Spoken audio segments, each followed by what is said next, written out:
Ya, di depan saya ini ada unit Karimun Wagon R GS tahun 2016. Ya, ini bentuknya mungil ya, cuman dia tipe yang tinggi, beda sama Ayla atau Agya yang lebih pendek atau Brio juga.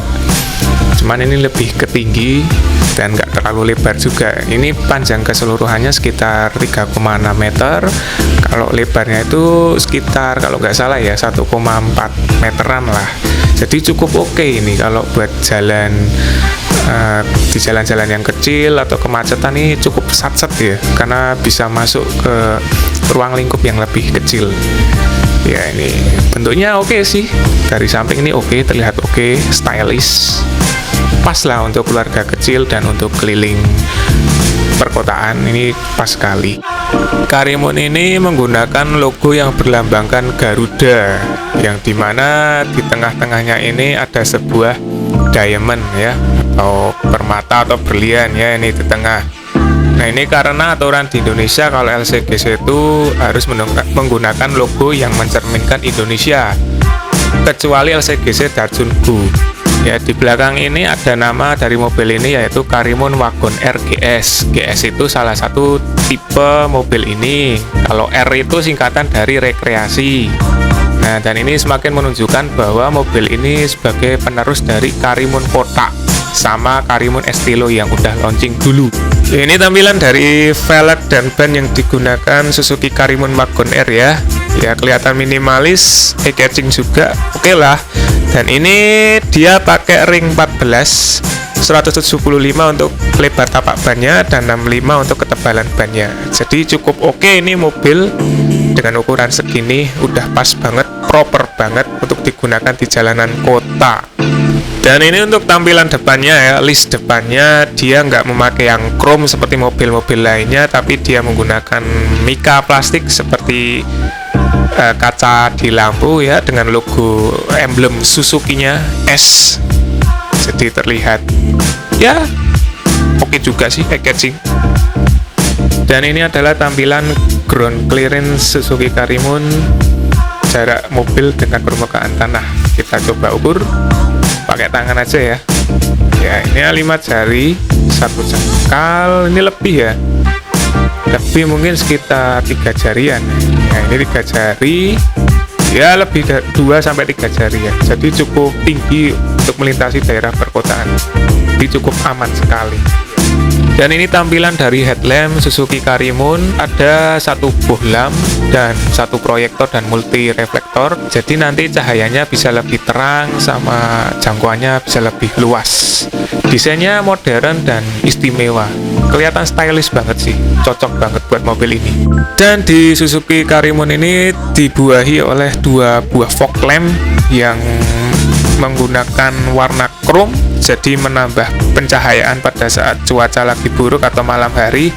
Dan warna chrome ini memberi kesan mewah, jadi menyelamatkan gengsi Anda. Dan ini tampilan dari mesin 1000 cc 3 silinder di Suzuki Karimun Wagon R. Kalian bisa lihat ya, tampilannya seperti ini. Ya, cukup oke. Kalau di mobil ini kalian mau ngecek oli mesin tuh ini, kalian tarik ini aja, tuas kuning ini ya, nih. Dan ini kalau kalian mau ngecek oli mesin, ini masih bagus ya karena barusan ku ganti. Jadi kalian tidak usah bingung ngeceknya di mana. Dan ini kalau kalian mau mengisi engine coolant, di sini tempatnya. Nah, ini kalian kalau mau ngisi oli rem, nah di sini. Jadi jangan kebalik ya, ini oli rem bukan oli mesin. Jadi kalau kalian mau ngisi oli rem tuh di sini, gantinya di sini. Oke? Dan tentunya dilengkapi dengan pengisian air wiper. Jadi kalau ngisi air wiper tuh di sini ya, yang logonya biru. Nah, kalau ini tutup oli mesin. Jadi kalau ngisi oli mesin tuh di sini, jangan sampai ketukar sama oli rem yang tadi ya. Ini ada tulisannya engine oil. Ya, ini kalau mau buka bagasi ini masih manual ya. Salah satunya dari belakang ini menggunakan kunci. Kalau dari dalam juga bisa dari sopir pengemudi. Cuman kalau aku lebih seneng manual dari belakang gini ya, lebih enak. Ini ya kuncinya ya. Kita masukin di sini. Nah, terus kita angkat. Ya, ini udah hidrolik ya, cuman belum otomatis aja sih, masih manual. Dan ini tampilan dari bagasi Suzuki Karimun Wagon GS ya. Cukup luas juga, bisa muat 2 koper atau lebih. Dan ini bahan alasnya itu dari bludru halus. Ini maaf ya, ini agak kotor karena sering dibuat taruh gas. Nah, ini tampilan dari belakang kayak gini ya. Cukup lega, cukup luas. Dan ini kalau kalian merasa kurang ya, kalian bisa tarik tuas ini. Jadi nanti joknya itu bisa diturunin ke depan. Jadi ruang bagasinya lebih lega. Ya, ini kalau jok belakang diturunin, ya kalian dapat ruang yang lebih luas, lebih lega. Jadi kalau kalian mau bawa barang yang lebih banyak, ini cocok sekali ya, pas sekali. Ya, ini mohon maaf ya kalau udah kotor, karena memang bahannya itu gampang kotor ya. Kalau bludru itu minusnya kayak gitu. Ya, segini kira-kira udah cukup lah ini kalau buat bawa barang, catering, tas-tas, koper, liburan nih oke, liburan berdua. Ya, ini dia udah kotor semua ya ini. Ya, udah kotor, maklumi aja. Yang penting kondisi mobil masih oke, masih sehat. Ya, ini tampilan jok belakang dari Suzuki Wagon GS ya. Ini muat sekitar 2-3 orang tergantung besaran badan orangnya ya. Terus ini bahan joknya itu bludru premium, berbeda sama yang bagasi tadi. Terus itu ada 2 seat belt ya. Tuh, 2 seat belt. Nih, 2 seat belt nih, 2 ada kanan sama sebelah kiri ya. Nanti kaitkan di sini ya, seperti jok depan kok, sama aja. Terus ini ada pegangan tangan, ada 1 sebelah kiri sama 1 sebelah kanan. Untuk bahan materialnya ini ya, ini masih plastik ya, masih plastik semua ini. Cuman ini solid ya, termasuk nggak goyah ya nih, nggak goyah, solid, keras. Ini juga nggak goyah, kuat. Nah, ini redam empuk. Ya, ini power pintunya masih manual ya, nih masih puteran kayak gini, masih model lama. Jadi kalau mau ganti otomatis ya harus nyiapin budget tambahan nih, masih muter gini ya. Jadul sekali ini untuk mobil zaman sekarang. Terus ini power door-nya ini udah otomatis, lock door-nya, pengunci pintunya udah otomatis, ganggangnya bagus, chrome, jadi aksen mewahnya ada. Ini tampilan dari belakang ya. Kalau head ke depan oke juga. Nah, ini joknya polos. Nah, ini legroomnya lega sekali ya ini. Ini legroomnya lega sekali, jadi nggak ganggu kalian untuk berseluncur. Cukup sekali ini untuk menyantai, nggak bikin kaki kalian tuh kaku. Nah, kecuali jok depannya mundur, itu jadi agak sempit. Ini tak kasih lihat ya tampakannya legroomnya nih. Nih, legroomnya nih. Bentar. Ya, ini lega kan? Terlihat lega sekali. Jadi enak lah buat nyantai. Udah cukup. Nih, lega kan? Santai. Ya, kalau di sebelah kiri nih, di depannya ada kantongnya ya. Bisa naruh barang-barang. Kalau yang sebelah sini kosong, polos. Nggak tahu kenapa dikasih 1 aja. Ini buat naruh koin. Ya, cuman segitu aja kalau dari jok penumpang ya. Dan ini untuk headroomnya ini cukup lega ya, termasuk cukup lega. Nih, bentar, tak kasih lihat. Nah, ini space-nya masih segini loh. Nih, aman sekali nih, jaraknya jauh sekali, jadi cukup lega. Dan ini karpet dari Karimun Wagon R. Ini bahannya bludru ya, sama seperti bagasi belakang. Ini kalau nggak rajin bersihin cepet kotor ya, jadi harus rajin bersihin. Lalu ini ada tulisan Karimun Wagon R, jadi semakin menunjukkan bahwa ini mobil Karimun. Ini tampilan dari jok depan penumpang ya. Ini bukan dari pengemudi nih, bukan dari sini. Ini dari penumpang, tampilannya seperti ini. Nah, ini legroomnya juga lega, termasuk lega ya. Space-nya juga oke, jadi nggak bikin kakinya nekuk. Nah, santai. Ini ada laci dashboard nih ya, bisa nyimpen dokumen, barang-barang kecil di sini. Terus ini ada AC. Sini ada pengatur AC. Sini pengatur suhu AC. Ini ada multimedia, support. Ini support aux, terus USB, terus apa ya? Tapi nek Bluetooth ini nggak support ya. Setahu aux sama USB flash disk saja. Sama MMC ya, MMC buat volume. Ini buat volume. Ya, cuma itu aja. Ini cuma aksesoris tambahan dari saya ya. Ini nggak penting. Nah, ini bahannya solid, plastik keras. Nah, ini juga plastik keras. Ini juga sama ya, sama seperti yang belakang. Ini window pengatur kaca jendelanya udah otomatis ya, ini bukan yang putar kayak belakang, udah otomatis juga. Terus ini ada apa ini, buat nyimpan barang kecil ya. Nih di sini cukup lega. Nih keras juga, solid. Walaupun keras tapi tetap padat gitu loh. Jadi enak dipandang. Sekalipun keras, bukan soft touch ya, bukan yang dari kulit gitu ya. Ya ini yang oblak nih, ini oblak, ini bagian cup holdernya, ini oblak. Ini transmisinya manual ya, 5 percepatan, R-nya itu R racing ya, jadi keluar nos. Ini rem tangannya masih yang biasa, bukan yang touchscreen itu, yang layar sentuh tunjuk itu bukan. Ini tampilan dari bagian pengemudi ya, tampilannya seperti ini. Setirnya ya lingkaran ya, nggak terlalu besar, sedang aja. Terus bahannya ini kulit dari kulit anaconda lawan boa, jadinya lahirlah kulit buat jok Suzuki ini. Tengah emblem Suzuki ya, ini klakson. Nah, ini bahannya solid, plastik solid. Ini kulit ya, kulit anaconda ini sangat oke sekali anaconda.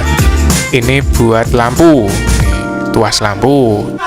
Ini tuas wiper ya, buat bersihin kaca yang ngak-ngik gitu. Ya, ini ya solid ya, plastik, udah dijelasin dari tadi, solid semua. Nah, ini pengaturan kacanya udah otomatis.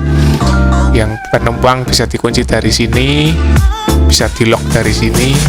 Jadi pengaturannya di sini. Nah, ini kunci pintunya udah otomatis ya. Kalau yang sini tak kunci, nah sebelah sini otomatis kekunci. Yang belakang pun juga kekunci. Tuh. Nah, ini ada 3 pedal ya. Ada pedal rem, gas, sama kopling, karena ini manual transmisi. Ini ada tempat buat naruh koin, uang ya, buat Pak Ogah. Ini speedometernya masih biasa, masih analog, bukan digital. Ya, ini ada sun visor cuman nggak ada cerminnya, polosan. Ini lampu cuma di depan ya, jadi ini buat menerangi depan, belakang nggak ada. Apalagi ya itu aja. Salah satu minus mobil ini adalah ngatur spionnya ini masih manual ya, belum elektrik. Jadi kalau kalian mau ngatur spionnya ini harus dipencet kayak gini nih, kayak gini lagi, dan ini ngelipatnya harus manual kayak gini. Nah, jadi emang ribet sekali, belum elektrik ya. Terus kalau bukanya ya tinggal dorong kayak gini. Nah, jadi butuh effort lebih lah untuk ngatur spion mobil ini. Dan mobil ini dibekali dengan 2 speaker ukuran 6,5 inci merek Orca yang hanya ada di pintu depan, kalau pintu belakang nggak ada. Ya, ini suara dari ini MP3-nya, MP3 dari flash disk-nya. Nih, kalau di dalam kayak gini suaranya.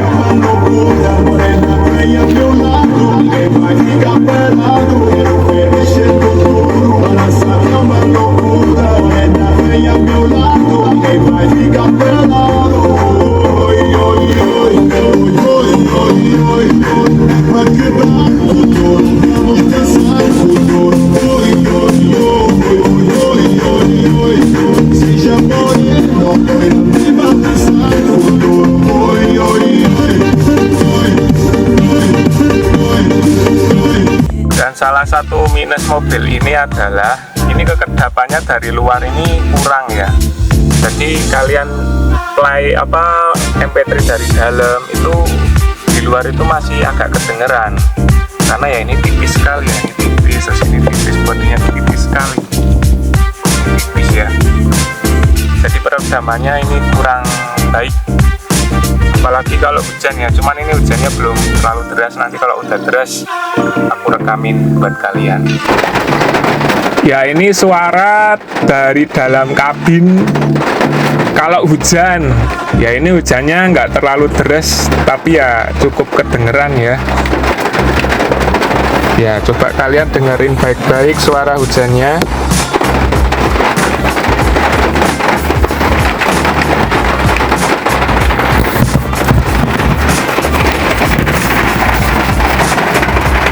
Ya, ini suara hujannya ya.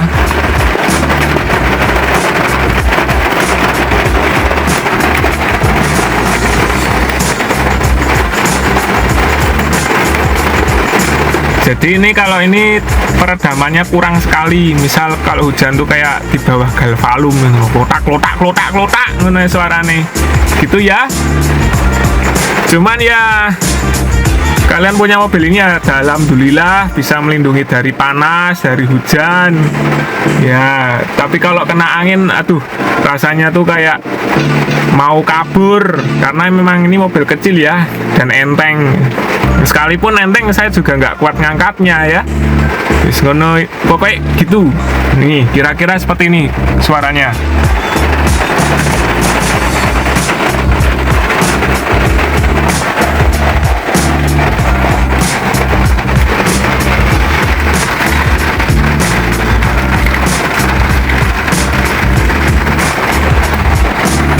Ya, kira-kira seperti ini suara kalau hujan di dalam kabin. Nih, ketebalan bodi Karimun, suaranya kayak gini. Ya, kalian nilai aja suaranya kayak gini. Jadi ini bahannya ya nggak tebel amat ya, LCGC pada umumnya lah. Jadi kekedapannya itu sangat kurang sekali. Mungkin kalian bisa menambah peredam untuk mobil ini. Ya, harus ngeluarin duit lagi. Oke, segitu aja ya review dari mobil ini. Kelebihan dan kekurangan dari mobil ini apa aja, kalian bisa menilai lagi. Kalau ada yang kurang bisa tampil di kolom komen. Like and share and subscribe channel